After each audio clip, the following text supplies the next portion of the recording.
But that will be coming through later on. That interaction will be coming through as we progress with the program. Now, in a bid to supplement government's free education policy, the Bakata Partnership for Education has partnered with Kasisi Girls to offer free education for 10 girls from underprivileged homes from across the country. And that is accounting for our revenue report this morning.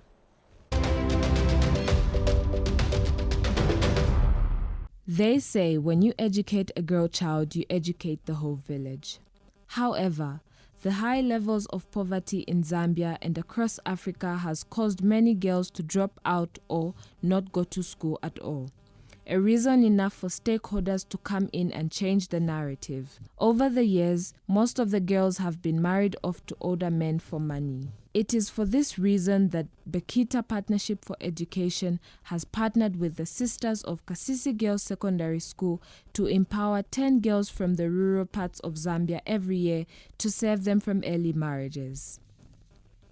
So we're entering into this partnership with Kasisi Girls Secondary School, which, as you know, is one of Zambia's top schools. And through this partnership, we're going to create a scholarship for girls from outlying and rural areas who are disadvantaged, who, if left by themselves, cannot have education. So we are partnering with the sisters and other stakeholders to create a foundation or a scholarship fund for girls to come into Kasisi Girls Secondary School, where rural girls can have access to the basic services that can support their education. Services like access to electricity, access to protection, access to food, access to several other things that they need for school. This is very, very important and a way of empowering those that are marginalized. And we're looking for this collaboration, for we know it is one of those ways of promoting not only justice, but also promoting or supporting those that are vulnerable and restoring them to dignity. Kenya's Eliane Christine Gethi Wanjiku, who is the youngest African climate change and biodiversity advocate, has joined hands with Bakita Partnership for Education initiative for this cause. My name is Eliane Wanjiku Klasingithai. I'm 13 years old. I'm Africa's youngest climate finance and biodiversity champion. I'm also Africa's youngest climate change ambassador. So when I was 4 years old in kindergarten, we were doing a project on heroes, and these heroes included Martin Luther King, Henry Onyoike, Uhuru Kenyatta, Barack Obama, and many other heroes. So I really fell in love with what Wangari was doing. So I started planting trees. So Wangari was a lady who protected Kenya's mother nature and protected a forest called Karura Forest in Kenya. So I started planting trees like what she used to do. I planted one tree in my garden, one tree became 10, 10 became 30, and so far now I've planted 1.3 million trees, and I'm hoping to plant 1 trillion more. 13-year-old Eliane's involvement stems from the bad practices in her community and has since been planting trees for 9 years to help fight climate change and save girls from FGM, female genital mutilation, which happens as a result of drought. And when cattle die from drought, the Maasai people of Kenya replace the cattle by making the girls go through FGM and sell them off to older men for money. The link between FGM, the climate crisis, and girl education is that when a girl goes through FGM, she wouldn't be able to go to school anymore because she'll become a housewife. So a housewife basically, she'll have to stay at home and clean the dishes for an elderly man who's probably twice her age, probably 70, and maybe she's like 5 or 6. So the reason why I come in is because I'm here to create a better environment for the girls in places like Kajiado County, for them to go to school, because they need to be educated, and also for them to educate their family and for them to educate the other girls.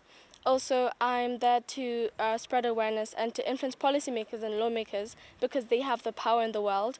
So they can, like girls who've gone through FGM already, they can take them to school, but also give them the proper facilities and things needed for school. For example, pens, pencils, books, and like maybe a housing and maybe like a torch. Also sanitary pads, because the girls who've gone through FGM suffer from bleeding a lot. So yeah. And affirming the partnership, Kasisi Girls Secondary School head teacher Sister Magadalen Kafumbe is happy with the new development and optimistic of favorable results stemming from the sponsorship.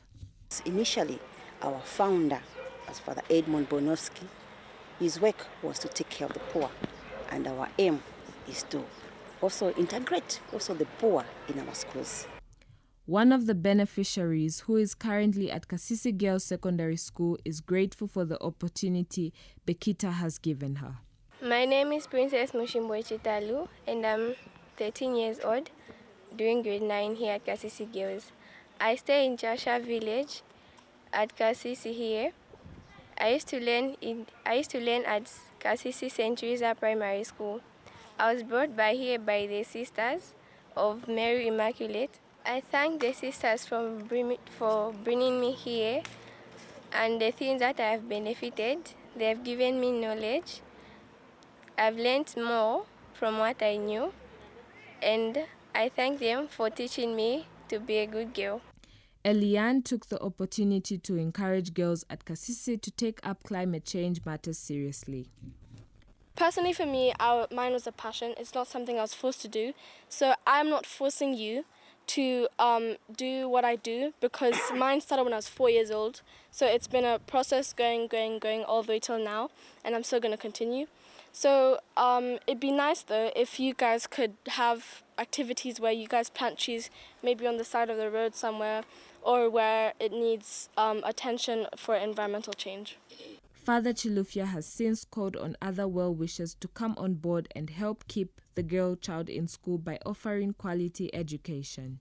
To educate as we want to do and to embark on the work that we're doing requires huge financial resources. We are grateful for those that have come on board to support this program, especially the Hilton Foundation from the USA and several others. We are calling on all other well-wishers, other well-meaning Zambians of goodwill, both individual and corporations, to come on board and support this effort to ensure that every girl child is in school. Naftali Lukuma, reporting for Kwacha Hood Morning, Zambia.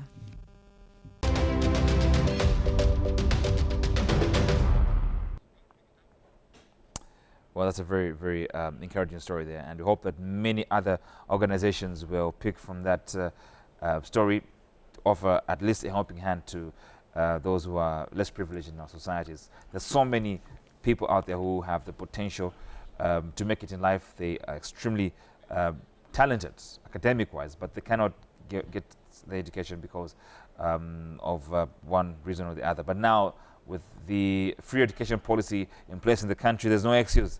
Send your children to school. Now, our next interview is quite interesting and very practical, I must emphasize, because as you may know, many people are blessed with different talents, which can help them get out of poverty because they have the potential to make money from this particular talent that they have. So